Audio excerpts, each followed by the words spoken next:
Hello everyone and welcome back to my channel. In this video, I will teach you a play by Mohan Rakesh, that is One Day in the Season of Rain. It was basically a Hindi play which was translated into English and its original name was Aashadh Ka Ek Din. So without any further delay, let's get into the video. Let's see the introduction to Mohan Rakesh. So Mohan Rakesh was one of the pioneers of the Nai Kahani, that is the new story literary movement of the Hindi literature in India in the 1950s. He wrote the first modern Hindi play Aashadh Ka Ek Din, that is One Day in Aashadh, in 1958, which won a competition organized by the Sangeet Natak Academy. He made significant contributions to the novel, the short story, travelogue, criticism, memoir and drama. He was awarded the Sangeet Natak Academy Award in 1968. His novels are Andhere Band Kamre, that is Closed Dark Rooms, and Na Aane Wala Kal, that is The Tomorrow That Never Comes. His plays include Aashadh Ka Ek Din, One Day in Aashadh. It played a major role in reviving Hindi theatre in the 1960s, and Aadhe Adhure, The Incomplete Ones or The Halfway House in 1969. His debut play Aashadh Ka Ek Din was first performed by Kolkata-based Hindi theatre group Anamika under director Shyam Anand Jalan in 1960 and subsequently by Ibrahim Alkazi at National School of Drama, Delhi in 1962, which established Mohan Rakesh as the first modern Hindi playwright, and his plays continues to be performed and receive acclaim worldwide. And over the years, Aashadh Ka Ek Din has been translated in several languages besides English, including Kannada, Assamese, Manipuri, Marathi and Bengali. One of the earliest translations of the play in English was published in 1969, One Day in the Season of Rain by Aparna Dharwarkar and Vinay Dharwarkar's authorized English translation of Aashadh Ka Ek Din. And in the English translation, One Day in the Season of Rain, Aparna and Vinay Dharwarkar represent the iconic play. Lehron Ke Rajan, that is the Swans of the Waves, a play of Mohan Rakesh about an ancient Buddhist tale on the renunciation of the Buddha and its after effects on his close family, was first written as a short story and later turned into a radio play for All India Radio Jalandhar and broadcast under the title Sundari. Though his struggle over different versions of the play lasted for nearly 20 years, prominent Indian directors Om Shivpuri, Shyam Anand Jalan, Arvind Gaur and Ram Gopal Bajaj directed this play. In 2005, this very writing process of the play and Mohan Rakesh's diary, writings and letters about the play were recreated in a play titled Manuscript by a Delhi theatre group. And while Mohan Rakesh, who died in 1972, wrote a lot and in various forms, it is his plays that have assured him a place in history. And when you consider that he wrote only 3 complete full-length plays, that is a major achievement. And with Aashadh Ka Ek Din, that is One Day in the Season of Rain in 1958, then Lehron Ke Rajhans, that is the Royal Swans of the Waves in 1963, and Aadhe Adhure, that is the Halfway House in 1969, particularly the first, he pretty much inaugurated modern Hindi drama. Now let's see the short summary of One Day in the Season of Rain. So basically One Day in the Season of Rain, that is the Aashadh Ka Ek Din, is a debut Hindi play by Mohan Rakesh in 1958. And since the month of Aashadh, that is the beginning on 22nd June and ending on 22nd July, is usually the onset period of the monsoon in North India. The name can be understood to mean one day during the monsoon. The title of the play derives from the opening line of the Sanskrit dramatist Kalidas' play Meghdut. In Sanskrit, Meghdut literally means, that is, Megh is cloud and Dut is the messenger. So in a remote village in the foothills of the Himalayas, a gifted but unknown poet named Kalidas nurtures an unconventional romance with his youthful muse Malika. The play is about the classical Sanskrit poet, playwright Kalidas. Generations of Western scholars have celebrated Kalidas as the arch-canonical literary presence. He is called as the Mahakavi, that is the great Kavi, that is the great poet. Then Mohan Rakesh, however, is not interested in a heroic depiction of Kalidas. In fact, the opposite. Kalidas is not even the most important character in the play. That position belongs to his muse and lover Malika.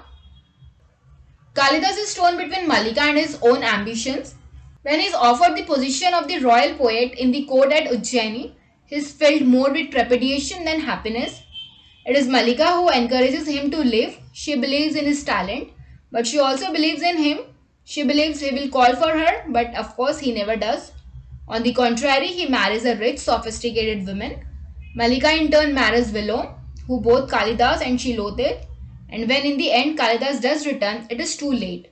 The play was also liberating, treating its protagonist and the dilemmas as contradictions with a modern sensibility. Its publication was greeted with enthusiasm in cultural circles.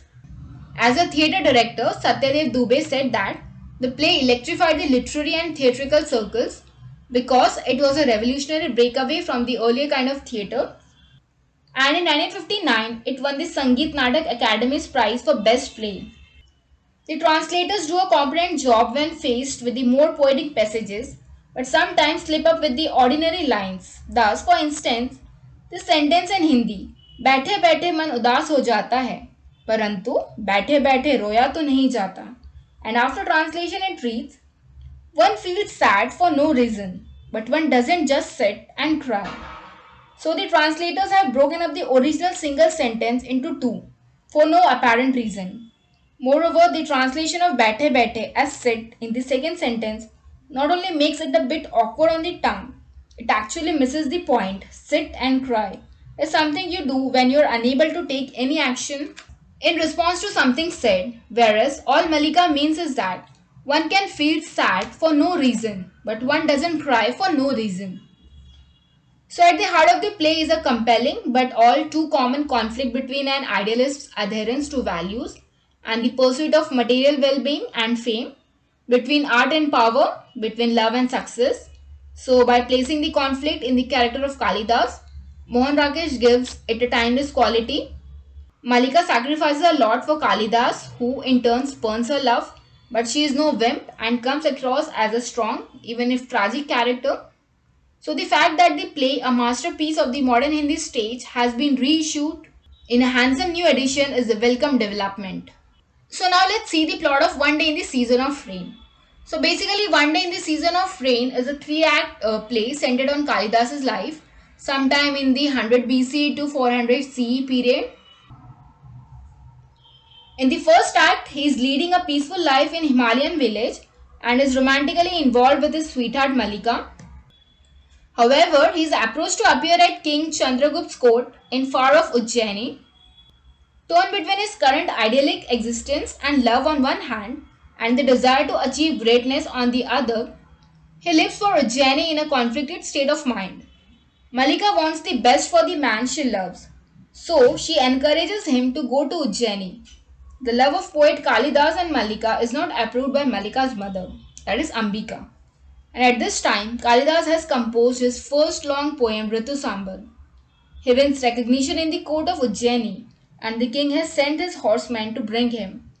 Another villager by the name of Willow, also interested in Malika, says that if Kalidas leaves for Ujjaini, he must take Malika along. Kalidas, however, does not wish to go from the mountain valley where they all stay, and finally Malika persuades him to leave. In the second act, Kalidas has achieved fame and is married to a sophisticated noble woman whose name is Priyangu Manjari, while Malika is heartbroken and alone. Kalidas visits his village with his wife and a small retinue. He avoids meeting Malika, but Priyangu Manjari does. Priyangu Manjari deemingly offers to help her by making her a royal companion and marrying her to one of the royal attendants. But Malika declines. A few years have passed. Kalidas, a great poet now, is passing through his native valley with his queen Priyangu Manjari on his way to Kashmir. The queen meets Malika. Kalidas, however, does not visit them. Malika's mother is not surprised. Vilom is. Whereas in the third act, Kalidas reappears in the village. Malika, who is now married to Vilom with a small daughter, learns that he has renounced his courtly life and the governorship of Kashmir that he had been granted. Kalidas comes to see Malika, but finds that the life of Malika is with full of despair. Her mother Ambika has died. She is married to a drunkard Vilom. The play ends with him leaving her house abruptly. Malika, in a soliloquy, says, "Even if I did not remain in your life, you always remained in mine. I never let you wander from my side. You continue to create. And I believe that I too am meaningful, that my life is also productive." So basically, each act ends with an act of abandonment on the part of Kalidas when he leaves for Ujjaini alone, when he deliberately avoids meeting with Malika during the subsequent visit to the village, when he leaves her home abruptly. The play portrays the personal toll that both Kalidas and Malika pay for his decision to reach for greatness. As Kalidas deserts Malika and moves to Ujjaini, his creativity begins to evaporate, and though his fame and power continue to rise, his wife Priyangu Manjari struggles in vain to replicate his native surroundings, but she is no substitute for Malika. And in the final meeting between Malika and Kalidas at the play's conclusion, Kalidas admits to Malika that the man she had before her was not the Kalidas she had known, and he reveals to her that whatever I have written has been gathered from this life, and the landscape of Kumar Sambhav is this Himalaya, and you are the ascetic Uma. The Yaksha's torment in Meghdut is my own torment, and you are the Yakshini crushed by longing. And whenever I try to write, I reiterate the history of your and my life. So now let's see the critical analysis of the play. The play has modernist elements. Aashadh Ka Ek Din contextualizes the modern sensibility. Despite the fact it is based on the historical theme of Kalidas's life, the most celebrated Sanskrit writer of Ujjaini, the play tends to underline modern tendency which evaluates the person's competence and ability in terms of money. Kalidas, who is an emerging writer, is not appreciated in his village simply because of the fact that his writing does not fetch him any material wealth. And this is the reason why Ambika, that is Malika's mother, does not approve her daughter's name to be associated with him. And it is her desire that her daughter should be married to one who is financially sound and can take proper care of her. But Kalidas is treated in village as vagabond who keeps on moving and looking at the pristine beauty of nature and does nothing to support his maternal uncle Matul.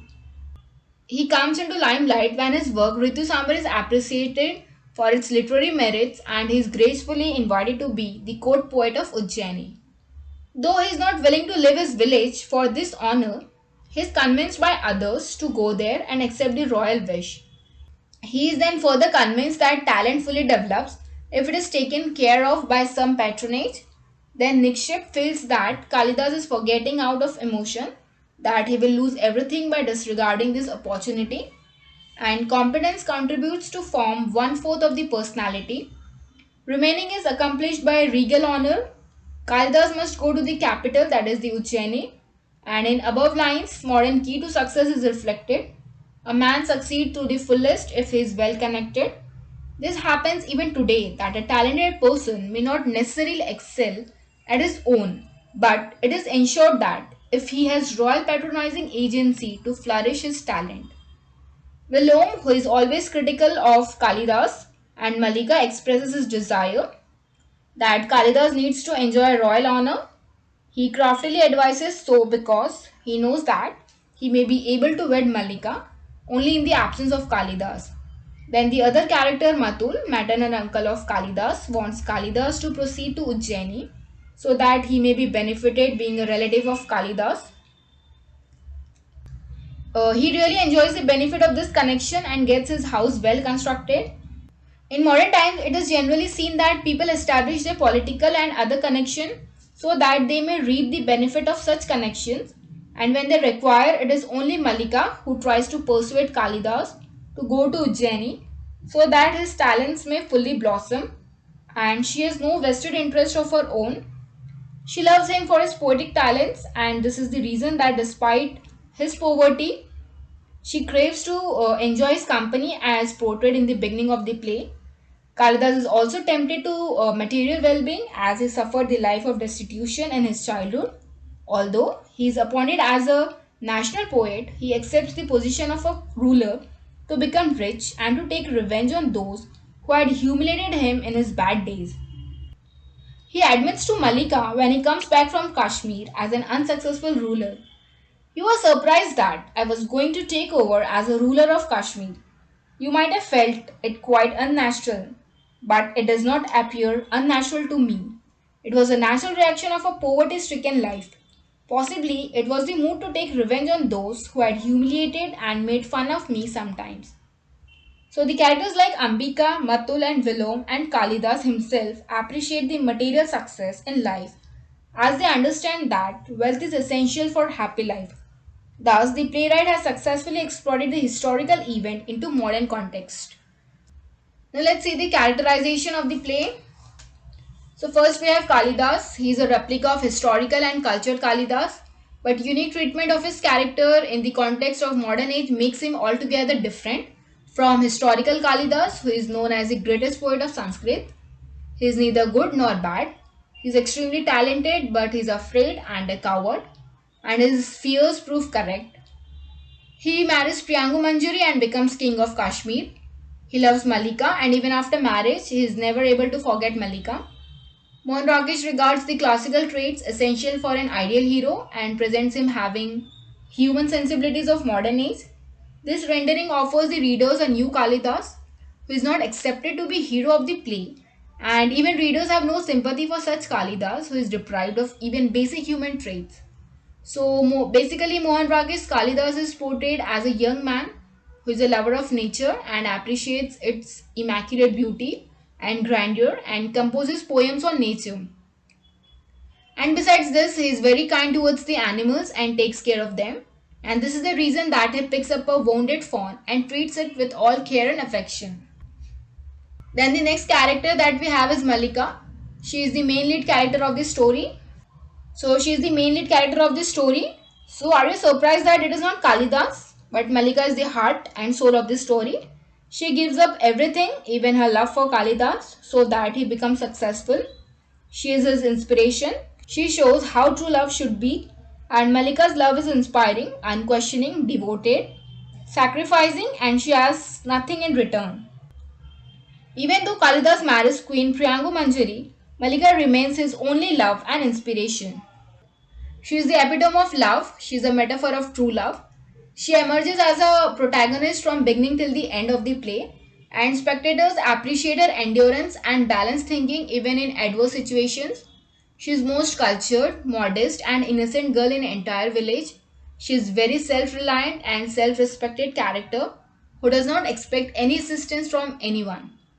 She is the protagonist who lives on the portal of emotions and keeps herself away from the worldly requirements of life and sharpens the poetic sensibility of Kalidas to be a great creative writer of Sanskrit literature. Then the next character that we have is Priyangu Manjari. So she is the princess who gets married to Kalidas and asserts her complete right on him. She is possessive in her love, which is in compliance with the kingly stature. Whereas Malika's love is based on emotional and liberal background, Priyangu Manjari's love is born of authoritative and tough reality of life. She is a typical upper class spoiled brat who thinks they can buy anything with money. She is arrogant, well read and bred, and feels Malika is a threat. She unsuccessfully tries to bribe her and marry her off to her servants. Priyangu Manjari, being close to Kalidas, fails to recognize his genuine talent and deviates him from literature to politics. She feels that politics will lead him to glorious path in life, and here she drastically fails in her estimation about Kalidas, and thus in contrast, Priyangu Manjari stands minuscule as compared to outstanding character attributes of Malika. And as a matter of fact, there are two forces, that is Malika and Priyangu Manjari, in Kalidas's life. Malika, though away from Kalidas, helps in shaping him as a writer and sacrifices her personal happiness to build up his talent. Whereas Priyangu Manjari, on the other hand, being close to him, fails to recognize his genuine talent and deviates him from literature to politics. Then the next character that we have is Ambika. She is the mother of Malika. She is an old woman who lives in realistic situations of life. Her bitter and factual experiences of life make her critical of Malika, who loves Kalidas emotionally. Thus, it is found that whereas Ambika lives on the facts of life, Malika lives on the planes of emotion. Ambika thus does not approve Malika's association with Kalidas as he is not worldly wise and can do no good for Malika if both get married. And here for Ambika, materialistic pursuits are essential for a married life. Since Kalidas appreciates pristine glory of nature and writes something which does not fetch him wealth, she does not consider him suitable for Malika. And when Malika explains her mother that she loves her own emotions, her mother gives her own experience of life. What you see, emotion is betrayal and self-deception. Ambika understands that Kalidas's refusal to go to Ujjaini is just apprehension because he wants to promote his honor. And though she unwillingly asks Malika to propose Kalidas, she finds Willow more suitable for her. She is a proud woman who does not accept the help offered to her by Priyangu Manjari for rehabilitation of her old house. After Priyangu Manjari goes away, she comments on the integrity of Kalidas. But who is responsible for Princess to come here? Undoubtedly, she has come not here without insistence of anyone. The royal additions will repair the walls of the house. Today he is a ruler. He has resources. What better ways could have been other than this to have his power and wealth?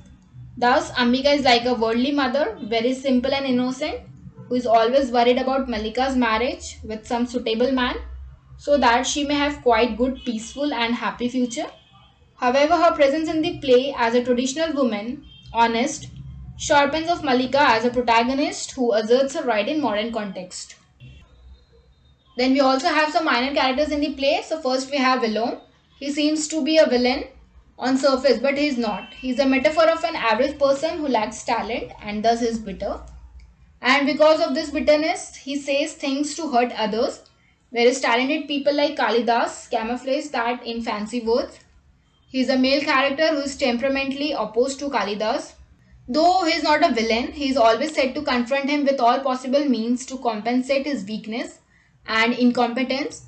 He never tries to harm Kalidas physically, but does everything to hurt him mentally. And this is why he is always considered as opponent of Kalidas. Then the second minor character we have is Nikship. He is one of the minor characters who always questions on the intimate relationship of Kalidas and Malika and is willing that Kalidas should go to Ujjaini to accept the royal treatment as a national poet. And however, he is sympathetic to Kalidas and acknowledges his poetic talent. Then the next character that we have is Matul. Matul is a minor character who is selfish and narrow-minded person in the entire village. He claims to be the custodian of Kalidas, being his relative. He is quite unhappy as he does nothing which can improve his financial condition. He is displeased with him and immediately announces that he is no more related with Kalidas. But when Kalidas is invited in Ujjaini as a writer of Ritu Sambar, it is he who forces him to go there and accept the offer. He enjoys all kinds of regal benefits and finally gets his house reconstructed by Priyangu Manjari. Then next we have Anuswar and Anunasik. They are two officers of the king who come to make arrangements for Priyangu Manjari's visit to the vicinity of the mountain. And then next, last character that we have is Ragini and Tarangini. They are the research scholars who are said to learn the tenets which shaped and sharpened the creative talent of Kalidas. So the play can also be analyzed and discussed in terms of feminist perspective. So which is the major concern of the critics on the critical portal in modern age. So the main protagonist of the play, Malika, comes out to be a stronger character who is singularly not tempted by the shining glamour of material success. She is a dynamic character who tries to establish her own identity independently and responds to the call of her inner soul. She is romantically in love with Kalidas, who is a parent when she comes back home, all drenched in rain. Ambika, her mother, does not approve her love for him as he does not take work seriously. She wants to control Malika's activities as traditional mother does, but Malika gracefully tries to explain her about the poetic talents which he has. Then the second character that we have is Ambika, that is Malika's mother. So whereas Ambika is a traditional mother who is always worried about her daughter's marriage with a suitable person, Malika on the other hand is a progressive and modern daughter who wants to exercise her own conscience with regard to marriage and has given herself completely to Kalidas. It is she who is able to convince Kalidas to accept the request of Ujjaini as a poet, and she is least bothered about her happiness and sensual pleasure and encourages him to proceed to Ujjaini. Then Kalidas goes to Ujjaini and produces a number of texts. This gives immense happiness to Malika and she manages to get the copies from traders from Ujjaini. And in the second act, when Kalidas does visit her while going to Kashmir, she feels emotionally hurt but does not have grudges against him. Then the third female character is Priyangu Manjari. She is Kalidas' wife. While going to Kashmir, she comes to visit the places and persons who are the driving forces of his creatively, and quite often he recollects those things while composing his works. She comes to meet Malika and is surprised to know that Malika has all copies of Kalidas's work. She feels a little bit upset. She tries to bait her that she along with her mother should accompany her, but she declines to do so. She also does not accept the offer of rehabilitation of her old house, and in this respect, Ambika and Malika both are similar and very self respected as to not accept any offer pathetically given by the queen.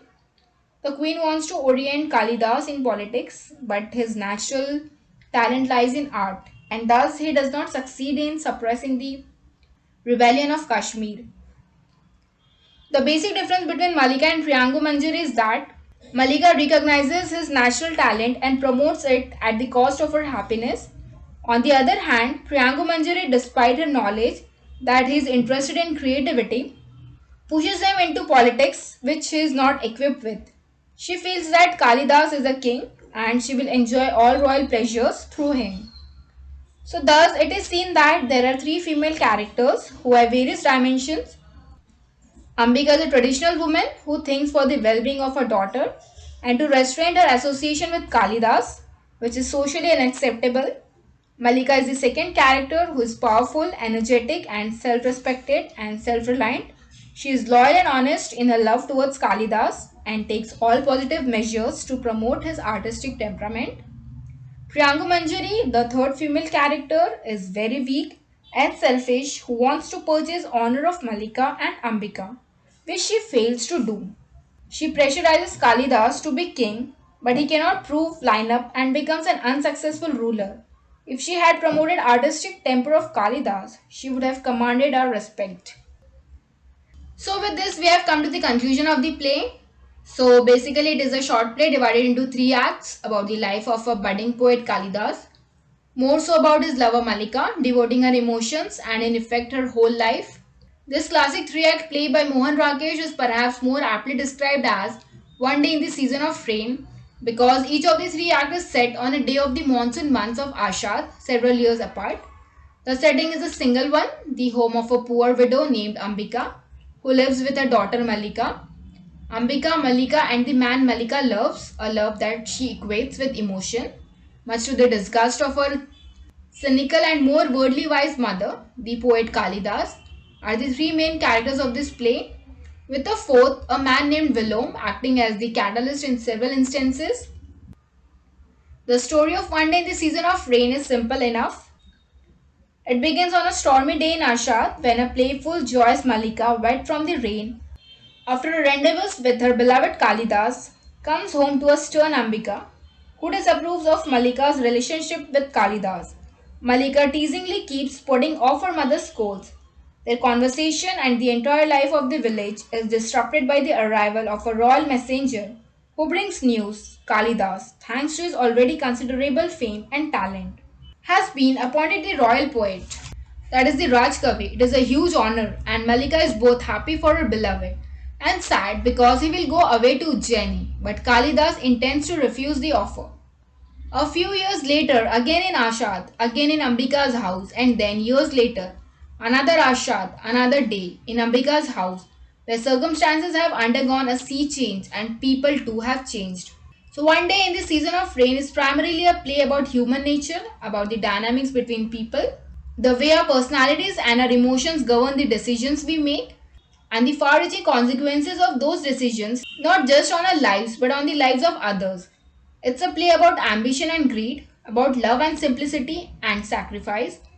There are the props which act as evidence of not just their own decay but the decay too of their owner.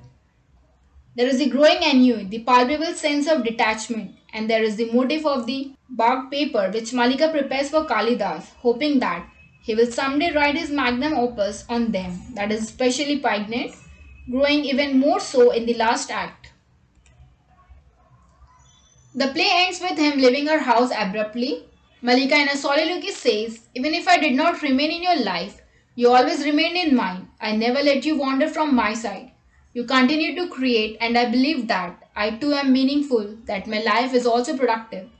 This is the path-breaking Hindi play translated into English. It is not a play which glorifies past or dwells just in the emotions of love. It has love, hate, satire, reality, comedy, and pretty much everything else. It is set in an ancient period, but it can be set easily in any era. We have memorable characters like Kalidas, Malika, Priyangu Manjari, Velom, etc. all around us. A classic of post-colonial theatre. Mohan Rakesh's Hindi play is both an unforgettable love story and a modernist reimagining of the life of India's greatest classical poet. It comes alive again in Aparna and Vinay Dharwarkar's New English translation, authorized by the author's estate. And this literary rendering is designed for performance on the contemporary cosmopolitan stage, and it is enriched by extensive commentary on the play's context, legacy, themes, and dramaturgy. So friends, I hope you enjoyed this video on One Day in the Season of Rain by Mohan Rakesh and learned a lot. So you can continue studying with me by subscribing to my channel. Thank you for watching.